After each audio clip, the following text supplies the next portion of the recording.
Welcome to another episode of Conduct Detrimental. This time it is Dan Lust and Dan Wallach. One topic, Brian Flores amended complaint. We knew it was coming. We knew two teams would be added. I don't think anyone necessarily expected these two teams and these two coaches. Steve Wilks, former head coach of the Arizona Cardinals, has been added to the lawsuit, as well as Ray Horton, former defensive coordinator of the Tennessee Titans. They've sued both of those teams. Dan, I will turn it to you before we go into it. What are your big picture thoughts as we are looking at this new complaint? Now a total of, I believe, 6 teams. Texans also added for that retaliation claim. But that's now Texans, Broncos, Dolphins, Giants, Cardinals, Titans. We got about a fifth of the league in here. So the thing is growing.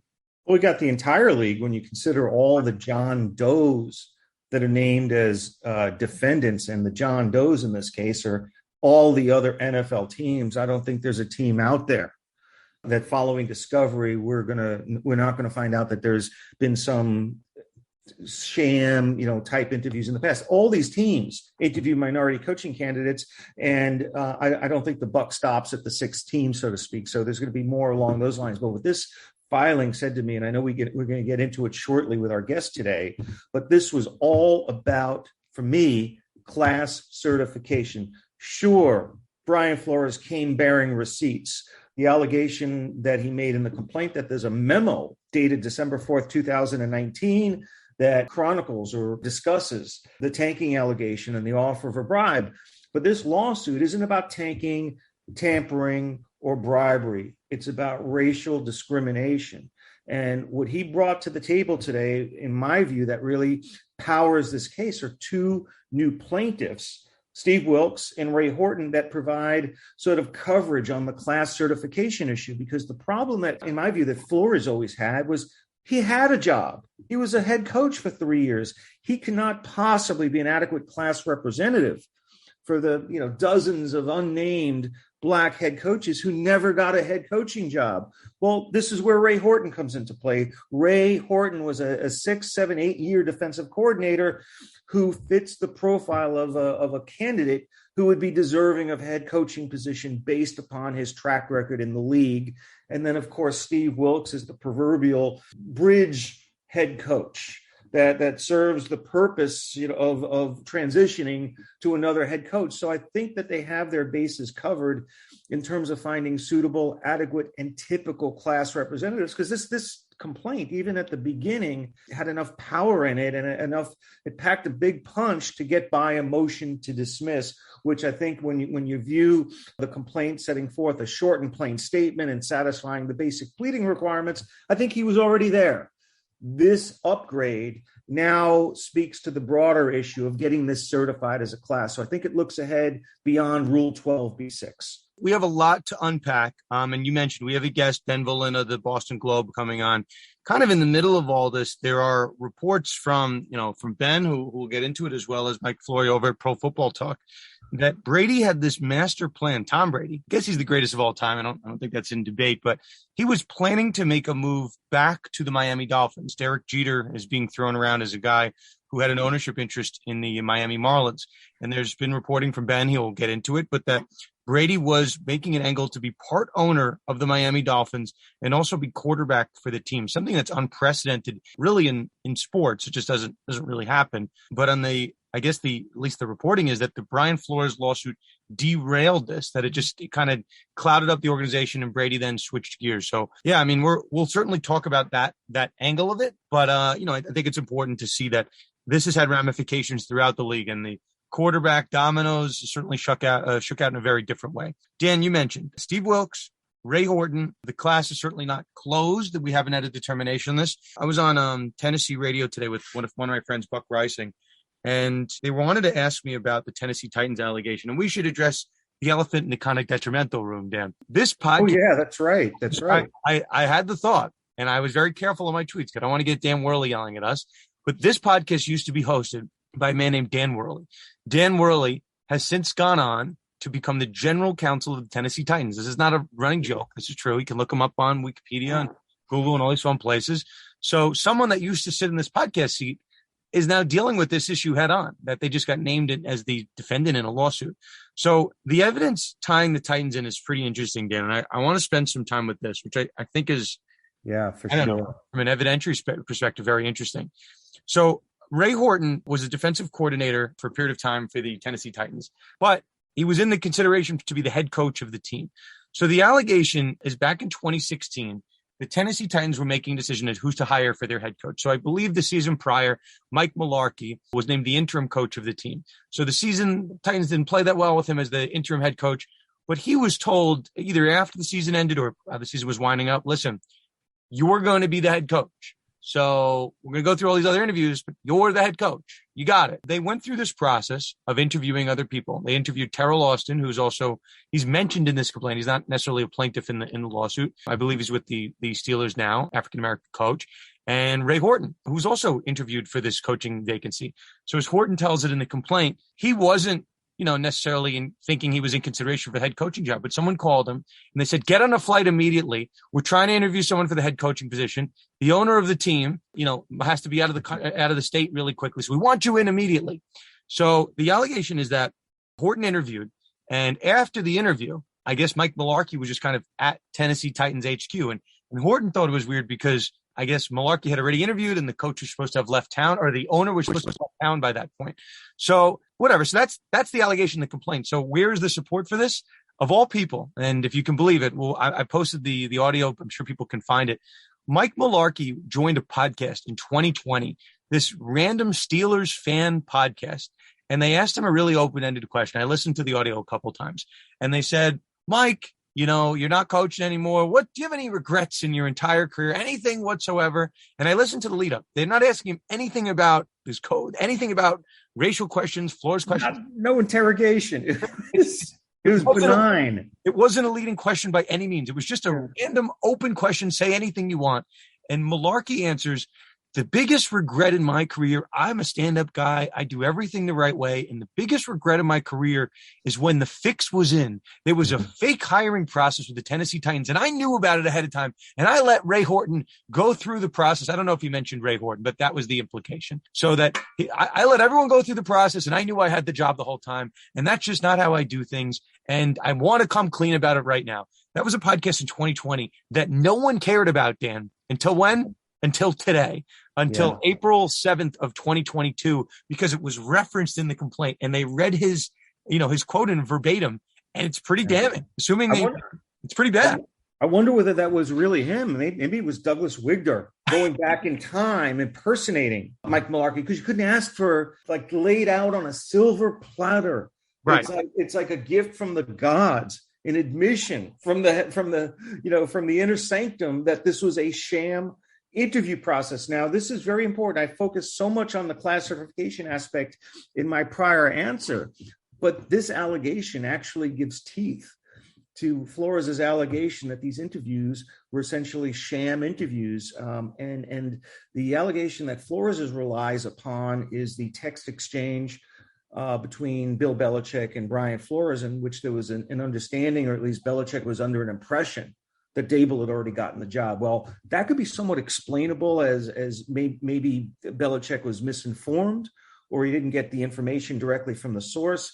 But there's no getting around this allegation of a sham hiring, because it's actually on tape as an admission by the head coach that was ultimately hired. And I think that component of the amended complaint certainly bolsters the merits of the case.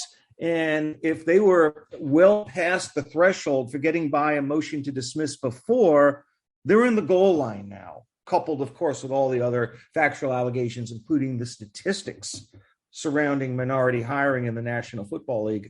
You couldn't ask for a better complaint to get past a motion to dismiss. Now you've got to go on to discovery, but at least, so many of these types of employment and racial discrimination cases die on the vine on a Rule 12b6 motion. This isn't going to be one of them.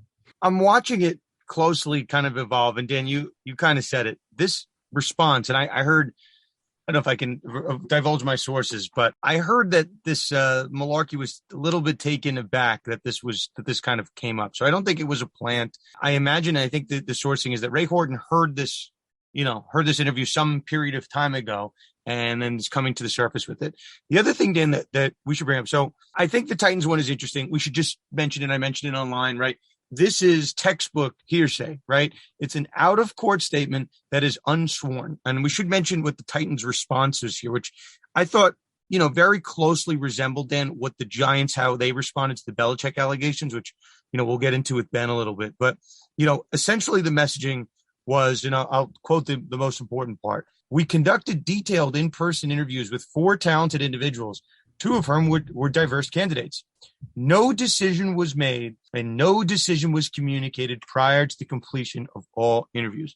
So if you remember back when the Giants situation, we read, their statement, we've all talked about it, that Bill Belichick does not speak for the organization. We didn't make any decision until, a decision wasn't made until the 11th hour. So it's the same messaging. It's like, listen, who is Bill Belichick to bind the New York Giants? The problem for the Titans is that Mike Mularkey is a little bit closer to the situation than Bill Belichick, whichever way you want to put it. So, A, I think it's more relevant. B, let's say this is hearsay and this podcast interview doesn't come in. Certainly, Mularkey is going to be subpoenaed to testify in this case.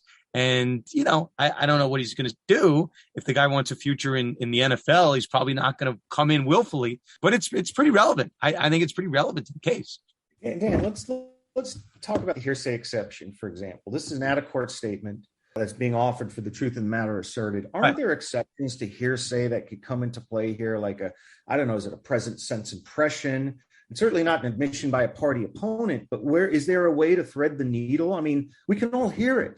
There's no inherent unreliability behind the statement that he made. So what's the problem from an evidentiary perspective? You're right. It's probably some form of a present sense impression, but it's all essentially a moot point until Mike Mularkey doesn't want to testify. And he might, I saw a comment, I'm not going to find it that quickly, but that, the truth, I said what I said, the truth is out there. Something along those lines. I'm paraphrasing, but he gave some comment today that was along those lines. Like, it's out there, like almost like, Dan, like the thing speaks for itself. It is what it is. That's essentially what he said. So we'll see. I just put it out there to say that this is, what you can say can and will be used against you, even if it's on a podcast. It's kind of out there. So I think we should also kind of project ahead the next steps in the lawsuit. I mean, today was a major development, and then the other shoe dropped, so to speak. But this isn't the end of the lawsuit. It's only the very beginning of the lawsuit. We haven't heard from the NFL, the Giants, the Tennessee Titans, the Houston Texans. They're on the clock, so to speak, and under the court order with the sort of the briefing schedule, the responses from the NFL defendants are going to be due at the end of May, and we're going to then focus on motions to compel arbitration, motions to dismiss for failure to state a cause of action. So, this is only one version of the events. There's also the NFL getting an opportunity to respond, as well as what will likely be a parallel investigation by the league into the bribery allegations centered on, Miami Dolphins controlling, shareholder Stephen Ross. So there are a lot of moving parts, and we haven't even gotten anywhere deep into the litigation yet. We're still at the pleading phase. Yeah, I mean, the only, at least substantively, what we should hit before we get to Ben, and you had this great point that you raised online. Dan, we had the kitchen sink type complaint. They threw everything out the first time around. The Bill Belichick text message. They threw everything out there. So, I get that Wilkes is new, right? And Horton is new. So they had to add some stuff to the complaint. The one thing that they added to the complaint, which I'm sure they knew about the first time around, which maybe we should talk about why they're adding it now, is this contemporaneous memo, this December 2019 memo that's being thrown out there. So, the allegation for those that remember this big bribery allegation, Brian Flores is alleging that Stephen Ross, the owner of the team, offered him $100,000 per loss so they could improve their draft position. Steve Wilkes, just to not get too far off base, Steve Wilkes has the same type of allegations that the team wanted him to lose games on purpose, but we'll put that aside for now. We're not necessarily dealing with the Cardinal stuff. We have the Brian Flores piece, and I think a lot of people are saying, well, where's the evidence? Why is this just coming up now? Why didn't you tell anybody about this before 2022? And I thought that was a fair point. But the problem is, Dan, Flores is now coming forward and saying there was a contemporaneous memo done in early December 2019. I wrote a memo and I sent it to team executives. I sent it to the highest brass, and I memorialized that I was being pressured to lose games. He's not very clear that there was, if he's referencing money, we haven't seen the memo, But there is some evidence that at least he put it up the chain, and then that it doesn't seem like, Dan, and I'll let you take the floor, but it doesn't seem like that memo was then relayed to the NFL. So there might be some more issues, but at least Flores is saying, hey, I took it up the chain, and they didn't take it to the next level after that. Well, why isn't he quoting from it then? I mean, as I pointed out online earlier, the complaint is replete with direct word-for-word quotations directly from the mouth and the cell phone of Bill Belichick, Troy Vincent. The plaintiff's lawyer quoted these people verbatim, and now he has his own client supposedly writing a memo to the Miami Dolphins hierarchy detailing this alleged bribery offer, and he doesn't attach it to the complaint. He doesn't quote any aspect of it in the complaint, nothing other than just alluding to it or referring to it. And it raises some questions in my mind as to, one, does the actual language in the letter align with the allegation in the complaint? And then on the other side of the fence, there's the more serious issue of whether the Dolphins reported this to the NFL, because if there's a tanking allegation, coupled with an alleged bribe, well, a crime has been committed. And this is something that goes to the integrity of the league's games. And if they had sat on it and just kept it internal without reporting it to the National Football League, I got to tell you, that's enough to, create, cause to force Stephen Ross out. If the Dolphins knew about this and it was circulated internally without any inkling of the NFL being made privy to this, it's going to be over for Stephen Ross. Let's see. I mean, in the last podcast, we talked a little bit about Stephen Ross. We talked about Snyder. I know on our video show, Conlon had a topic, who's more likely to get booted from ownership, Stephen Ross or Dan Snyder. It's neck and neck. We might have to readjust those odds. Dan, I'm ready, if you are, to kick it over to Ben. I think the conversation is very fascinating. Sure, he's been waiting in the green room long enough, Dan. I think we have to turn to him. There's so many tentacles to this case. I know there's this sort of desire to want to address all these issues now, but I think what you and I should do is maybe have a separate episode where we kind of tie up or address each of these issues one at a time, sort of looking ahead in the Flores et al. Versus NFL lawsuit, because that's almost like a two-parter. I don't know if you could just condense it down to 5 or 10 minutes. So we'll tackle that in an upcoming episode of Conduct Detrimental, maybe a live town hall, maybe just a standalone episode. But that's something that we're going to table for now. But it's going to come up very, very soon, and I think that would be an appropriate vehicle for sort of elevating the discussion on a host of issues related to this case. Dan, obviously the case is not going away. I'm still looking at the class certification thing. My final point on this, just so everyone's clear, everyone's asking, is the Ray Horton stuff really helpful for the Brian Flores case? And I said, well, it's helpful for the Ray Horton case. Let's just wait for class certification before we say it's helpful for the Brian Flores case. And then there's the discussion about arbitration, if it's going to end up in a court, all fascinating stuff that we have to look at. And Dan, at some point, I'm going to be allowed to tell you about my NFL grievance case. So I now know fondly of the NFL arbitration protocol. So we'll talk about that. I can't talk about it yet, but part of my business in Colorado, which hopefully I can tell you guys about soon. Before we go over to Ben, Boston Globe, let us remind everyone this podcast is sponsored by Themis Bar Review. I keep talking about the UVA softball tournament, not because I participated, but because we keep hearing feedback. I guess there was some type of controversy, Dan, which we might have to investigate. We might have to bring on someone from UVA for our newsletter with Taryn. But there was apparently some controversy with what tree branch, if you hit like a bomb, like a really long fly ball, and you hit a tree branch, sometimes it was a home run, sometimes it was a foul ball, but UVA got to make that determination, house rules. And then, Dan, wouldn't you know, UVA won the tournament. They won the men's league and the co-rec league. I'm not done investigating this, but guess what? Us here, we teach people, right, the investigative protocols here. We teach people how to think like a lawyer. Same thing at Themis. Dan, you see what I did there? Themis is training the young lawyers. We are as well. Head to themisbar.com/condetrimental, and you can learn more about those guys. Okay, Dan, Ben's been waiting long enough. Boston Globe, Ben Volin, you guys have heard the name from Deflategate, but longtime friend of Dan's, and he's been really on the set of this the whole time with the Brady connection, so we wanted to let him do his lap. So without further ado, let us hand it over to Ben Volin of the Boston Globe.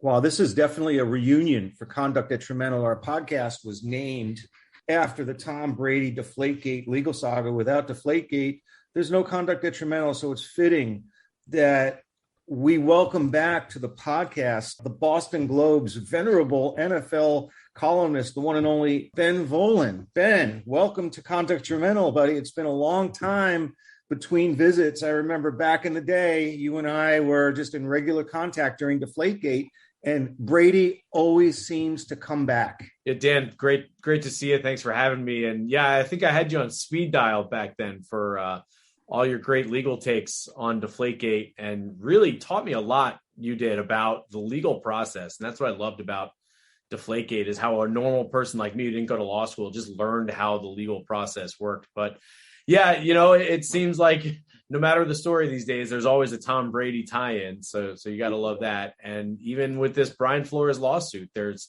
still a fascinating involvement with Tom Brady. He's like 6 degrees of separation. He's the connective tissue between seemingly every legal controversy that ensnares the National Football League. Either he or Bill Belichick, or in this case, both, seemingly have this sort of like stickiness to NFL legal controversies. What gives? Why does that even? I mean, this constant involvement around the legal side of the business of the NFL. It's unbelievable. Yeah, I don't know. Maybe it's just a team that's obviously been very popular, and I think maybe over the years they've danced right along the edge of some of the NFL rules, and probably some other jealousies from the other teams have played a role in it as well. But yeah, it's like the Patriots are such a fascinating team because they're interesting on the field, winning Super Bowls. They're interesting off the field with various scandals over the years. They're the only team that consistently gets you on CNN and CNBC as much as you do. And conduct detrimental. And conduct that's detrimental, the number one place to go, obviously, for all your off-field NFL issues. So let's bring it back to the present. How close was Tom Brady to becoming the minority owner of the Miami Dolphins and consequently their quarterback? Could you just tell us a little bit about your reporting and what you learned over the course of the last couple of months? What's his tie-in to all of this? Right. So that's how Brady is kind of involved in the Brian Flores lawsuit. And also, Brian Flores, in the original complaint, he mentioned that Stephen Ross wanted him to tamper with a star quarterback, and it's since come out that was Tom Brady. So he already was kind of tangentially involved, but the Brian Flores lawsuit actually, it really messed up Tom Brady's offseason plans. The wheels were in motion. So he left the Buccaneers, and everyone knows that he, quote, retired, but it wasn't really about retiring. It's because he had this sweetheart deal set up with Stephen Ross, the owner of the Dolphins, where Brady was going to come down and be an executive for the Dolphins, be like their Derek Jeter, running the front office, not necessarily doing the nitty gritty of GM work and scouting, but being the figurehead at top of the front office. Mike Florio from Pro Football Talk reported that Brady was going to be offered a small chunk of the team. And it was a way for Brady to kind of get his foot in the door with the business of the NFL. Because I think that's really one of Brady's ultimate post-football goals, is to maybe be an owner and to get into the ownership level of the NFL, where obviously it's a very exclusive club and they print a lot of money in the NFL. So Stephen Ross, big University of Michigan guy, his name is on the business school there. He wants his big offseason heist. He's going to steal Tom Brady to run his team. Brady also has a close connection with the minority owner there, Bruce Beal. They've been on Kentucky Derby trips together. Brady bought some $20 million mansion in Miami Beach. The wheels were in motion. Brady was going to do it. He was, tired of, I think, dealing with Bruce Arians and the Bucs, and he had a good 2-year run there. But now it was time to get in the business of the NFL. And he retires on February 1st, and the wheels are in motion. And Sean Payton, of all people, is going to come be his coach. They have a connection because they share the same agent, Don Yee. Back when Brady chose the Bucs back in 2020, he was close to joining the Saints until Drew Brees decided to come back for another year. So Brady's going to go run the Dolphins. Sean Payton's going to be his head coach. It's going to be this big steal for Stephen Ross, a big splash. And then the same day that Brady retires, February 1st, unbeknownst to them, Brian Flores files this lawsuit, messes the whole thing up. All of a sudden, the situation just gets way too hot. Now they're worried about, are we going to have to enter our cell phones in discovery? And I don't want to have to deal with any sort of investigation. And is it a good look for a team that's being sued for racial discrimination to go out and hire a white coach and a white team president without really doing the Rooney Rule thing. Like, just the situation got too hot. The Brian Flores lawsuit messed everything up. So it kind of canceled all their plans. And so then Brady's looking at it like, well, what am I going to do this year? Sit at home? Like, no, I'm his backup. He, the way he looked at it, I might as well go play football. So he's still under the contractual rights of the Bucs, but there's the issue of him and his relationship with Bruce Arians. And I think that it's come out now that the relationship started to sour a bit last year. Bruce Arians was not your typical head coach. He had taken a step back due to health, and the team was really run by Todd Bowles and Byron Leftwich, the coordinators. But then, Brady and Byron Leftwich are doing all the game planning, but then Bruce Arians comes in with his figurative red pen and says, no, no, no. And I just think he could be a tough coach to deal with at times. So Brady, he flies all the way over to the United Kingdom, goes to the Manchester United game, sits with the Glazer family who owns Man U and, of course, the Bucs. Whatever they said, they hashed it out. And the very next day, Brady returns to the Bucs, unretires. And then 2 weeks later, Bruce Arians magically is out as head coach of the Buccaneers, and Todd Bowles is promoted. So I know that's a very long-winded story, but Brady, his unretirement and everything has to do with going to the Dolphins, Brian Flores lawsuit messing the whole thing up, and then Brady working things out with the Glazer family. I got to ask this before we get too far along in this. These text that starts this lawsuit, let's not forget, is a Bill Belichick text message, right? So if you kind of play the thing out from a 30,000-foot level, who is the person that put the lawsuit in motion? It's the same person that got Brady out of the AFC East, right? So that would be Bill Belichick, right? And the accidental, I'm putting it in quotes, accidental text message to Brian Flores. Ben, I know you're probably not going to know if Belichick knew or not, but how widespread were conversations that Brady was angling to get back to Miami? Is it possible that anybody else, that was kind of maybe known inside of NFL circles? Is that possible? So the day that Brady retired on February 1st, I talked to my guy, a very good league source who filled me in on a lot of this stuff. And he said, Brady's got something up his sleeve. He's not going to be gone for long. So, but he wouldn't tell me. He wouldn't lead the horse to, he led me to the water, but he wouldn't tell me what was going on. He said, I'm leaving this up to you, but I'm telling you, Brady's got something up his sleeve. So I think enough, like the plan had enough tentacles. It involved Sean Payton. It involved Stephen Ross. Like, enough people were involved that I do think word has started to spread. I mean, I love your conspiracy theory that Belichick is really behind messing this all up. And people on that. Possible. I mean, I love that conspiracy theory. I can't imagine that Bill is that next level thinking that he was in on it and decided that, the text message would be the thing to blow it up and it would lead to a lawsuit. I think Flores was probably itching to sue, and the Belichick text message was probably the final straw. An interesting side note on that. So Belichick sent out that text to Brian, what he meant to send to Brian Daboll, I guess, on the Monday after the Chiefs-Bills game. And I had another source who was on the sideline that day during warmups, and he texted me that day. He said, yeah, everyone on the Bills thinks Daboll's getting the job. So I don't know if Belichick knew or if he was just hearing the buzz, but there was clearly a lot of buzz around the league in league circles that Daboll to the Bills was kind of a done deal. And they hired Joe Shane from the Bills, and it makes sense that you want to bring guys together like that. But so it was interesting that of the timing of the Belichick text, because I had a similar experience where someone informed me also, hey, Daboll's probably getting this job. It doesn't mean it was true, but that at least was the buzz at the time. Now that these allegations have come out about this memo that Brian Flores wrote to Stephen Ross, wrote to the general manager and some other select members of the Miami Dolphins, team to sort of lay out some of the particulars about the, tanking or the bribery offer that was allegedly made. Let's look ahead now that Stephen Ross's ownership could potentially be imperiled. Is there a path back to the Miami Dolphins for Tom Brady this year or even next year after he's a free agent? And does it hinge upon either Stephen Ross being the majority owner or alternatively Bruce Beal, who has a right of first refusal to come in the event that Stephen Ross sells? So let's do some next level game planning here for Tom Brady's future connected to the Miami Dolphins? Sure. We'll push the ball forward. For 22, Dolphins are out. I mean, he's with the Bucs. He's committed to them. When he announced that he was unretiring, it wasn't just that he was coming back. It was to come back to play for the Bucs. He's calling his quarterbacks coach, Clyde Christensen. He's recruiting free agents, bringing Logan Ryan. They trade for Shaq Mason. Like the Bucs plan, Brady's the linchpin, so he can't back out now. I mean, guys are coming to Tampa to play for him. So he's committed to the Bucs for 22.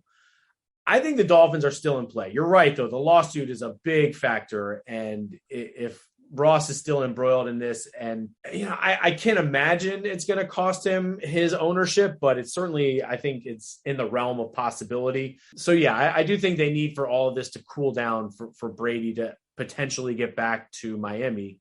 That said, we'll know by the contract that Brady gets. So the Bucs have to redo his contract. He's only supposed to make $10 million this year with $4.5 million in incentives. That's the steal of the century. I mean, top quarterbacks are making close to 50, and even the mediocre ones are making 30. So Brady's got to get a pay increase. If it's just a straight pay increase, then I think Miami is absolutely probably in the driver's seat for 23. But I think there's a decent chance that the Glazers said, you know what, Tom Brady, you're like a son to us now. You mean everything to this franchise. And he does. I mean, he sold them. He's responsible for thousands of season tickets and millions in jersey sales and a Super Bowl ring and relevance. I mean, Tom Brady is the franchise. So part of me does think the Glazers are going to say, hey, as long as you want to play football, we're going to make sure that it's here with the Bucs. So we'll know based on the contract that Brady gets here this offseason. If there's extra years tacked on, then I think he's going to be a Buck for a while. But if it's just a straight pay raise this year, then I think he's going to be out as soon as next offseason heading to Miami. And one caveat too, I think part of the plan for Brady, he retired and he was going to go to Miami to run the front office. But I think the plan was once the Bucs have moved on and they found their quarterback and it's August and it's training camp and the wheels are already in motion, that's when the Dolphins approach the Bucs and say, hey, we'll give you a 3rd round pick. Let us have Tom Brady. So I do think Brady was planning to, kind of wiggle his way back into playing potentially for the Dolphins as soon as this year. But you can't just do that. The Bucs still hold his contractual rights, but you can go and be a front office exec without the Bucs' permission. So I think that's kind of what was at play there. Not that I'm a conspiracy theorist, so just pointing it out here that the person that set it in motion was the guy that kept him out of the division. So I'll just point it out. And then, if we're playing dominoes here, the guy that got left holding the bag is the guy that bought Brady's auction ball, his final touchdown ball for $500,000. So, this is not a victimless crime over here. Ben, so obviously we'll keep close tabs on it. People are talking about maybe, insider information with respect to Brady coming back. There was some big, large futures bets that were placed on the Bucs. And I know there's a report last week that the Bucs and the Dolphins were, having some potential trade talk, but I think that's all just speculation at this point. I think we're going to have a 2022 season, at least with Brady and the Bucs, and then we'll go from there. Ben, anything we didn't ask you about on the Flores front that you'd heard? Anything that we missed? Off the top of my head, no. I think we covered most of it. You guys definitely have the legal angle covered, but yeah, it's definitely messed up a lot of plans here, certainly for the Dolphins. And it's roping more teams in here now. And this latest allegation against the Titans, was it Ray Horton, the Titan who's and the admission from Mike Mularkey that he knew, and just in some random podcast from a few years ago, saying that he knew that it was kind of a sham interview process. It's fascinating to see how this thing's going to unfold, because I know a lot of people have said that Flores maybe didn't get the best legal advice, but today, I don't know, I'm no lawyer, but today the additional filings, it makes a compelling case for these guys. Well, I thought the original lawsuit was well pled for purposes of surviving a motion to dismiss, Ben. But what today made clear to me is now he's boosted his chances of getting this certified as a class action, because let's face it, when he was standing alone, he was a coach who had already gotten a head coaching job. He wasn't like one of those other many unnamed class members who never got a shot at the head coaching job. So now he's added to the lawsuit a so-called bridge coach in Steve Wilkes. And he's added a longtime defensive coordinator, 8-year coordinator, in Ray Horton, who would have been a presumptive top coaching candidate had he been a white candidate. So I think they have, all the bases covered for purposes of identity of different class representatives to get this certified as a class, because you got to go through a lot of requirements to prove to the court that the putative class representative sufficiently represents the unnamed class members. And I think they sealed that deal today. Interesting. One other note, the Rooney Rule is really it's very well intentioned, but it's a very tricky kind of double-edged sword. And so like the Patriots this year, they lost Josh McDaniels, but they didn't hire an offensive coordinator, and they didn't really go through the Rooney Rule. They didn't do any of that stuff. And I kind of talked to someone on the team. I was like, hey, can't help but notice that you guys didn't really do the Rooney Rule. And it's like, okay, on the one hand, yes, you should be giving opportunities to minorities with these interviews. On the other hand, if a head coach, should have the right to kind of be able to dictate who he wants on his staff. And should he just then go through the motions of these sham interviews if he knows who he's going to want on his staff? It's a very, that's literally what these guys are suing over, so it's they have to figure something out with this, because it's well-intentioned, but it's just resulted in a lot of these sham interviews going through the motions, and it's not fair to anyone. So they really need to, get their heads together and figure out if there's a better solution to this. So Ben, our absolute pleasure having you on here. We told you we'd keep you pretty tight here, but we appreciate all the insight. We know where to go if these Brady trade rumors start percolating again. But Ben, you were on it. We'll give you all the credit. We saw the receipts that you were tweeting out. So Ben was on this a couple weeks back. So credit to you, my friend. Thank you very much. I really appreciate you guys. All good, Ben. Thank you. And that was our guest this week, Ben Volin, breaking down the various moving parts concerning Tom Brady to the Miami Dolphins. I got to tell you, though, with Stephen Ross, his whole history of luring celebrity minority investors, to some extent, he's had Serena Williams, the Miami Sound Machine, Gloria Estefan, and now he's chasing Tom Brady. So at some point, we'll find out how serious this was, whether it was just a vanity play to bring Tom Brady in as a so-called celebrity minority stockholder, or whether he's going to have a meaningful role going forward with the Miami Dolphins. But that's a story that will probably be tabled until next offseason, when we'll find out, if Stephen Ross is still the owner of the Miami Dolphins, and I have some serious reservations about whether he's going to remain. 2, whether his understudy, Bruce Beal, who holds a so-called right of first refusal, that in my opinion is worthless in a forced sale situation. And by the way, I've written about that for Conduct Detrimental, Dan. So we got to find out whether Bruce Beal is going to be the backup owner, and then whether Tom Brady is even interested in playing in the NFL or going to the executive suite for an as yet named majority owner of the Miami Dolphins. So there are so many, open issues that don't have resolution yet, that it's still way too early to plot out Tom Brady's next steps circa 2023. And I guess we'll follow this story as it winds and turns and takes these various winding tours down the court steps. I don't have that much to add. The only thing, Ben is like, I like your conspiracy theory. I'm like, well, it's not really a conspiracy theory. Bill Belichick did send the text that initiated the lawsuit. And that lawsuit, according to Ben, is the thing that stopped Brady from going to Miami. So it's not really a conspiracy theory. I'm just, pointing out, maybe not cause and effect, but, chicken versus egg. It did kind of happen that way. So listen, I'm not a conspiracy theorist. I just call it like I see it. And that's the order of events that happened. So Dan, that I have for you. Are you ready for this one? Do you think Bill Belichick, maybe the smartest mind in football history, really sent an accidental text to the wrong Brian, the other Brian that interviewed for the head coaching job? I find that a little bit far-fetched. I do. I don't know if I'm a conspiracy theorist, but I find that a little odd. Maybe just me. Of course not. I watched Bill Belichick in action when he was the defensive coordinator for the New York Giants from 1983 until 1990. You think it's odd or not odd? No, I think he knows exactly what I do too. He knows exactly what he's doing. This is a man who, the Giants would have all these problems. He would game plan at halftime, and the team would just transform in the second half. So Bill Belichick is a mastermind. I mean, he's the greatest coach in the history of the National Football League. I don't think he's the accidental, he's the I don't either. I don't.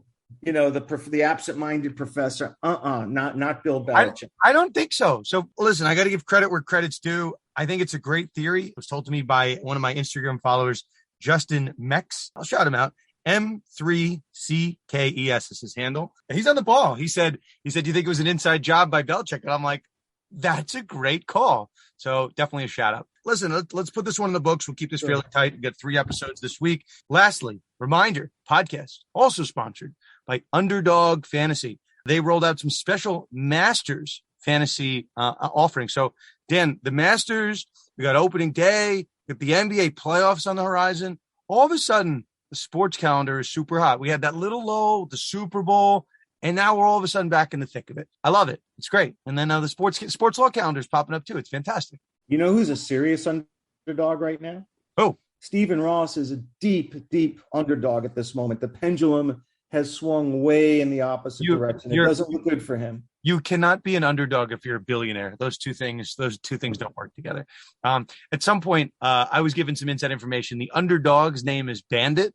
So, Dan, I was given clearance that for the next time we talk about underdog fantasy, you and I can talk about our dogs, which we have not talked about on this podcast. We're both dog guys here. So, listen, little teaser. Next time, we'll talk about some dogs. Dan, anything to add before we put this episode in the books? Long live Tom Brady, the king of sports law, without which you and I aren't even doing this program. So I love it when Tom Brady comes back into the forefront in a sports law controversy. I mean, it all comes back home. All good. So, yeah, this will put this in the books. ConductDetrimental.com. We are on social at ConDetrimental. And for all of us here, we'll see you next time on another episode of Conduct Detrimental.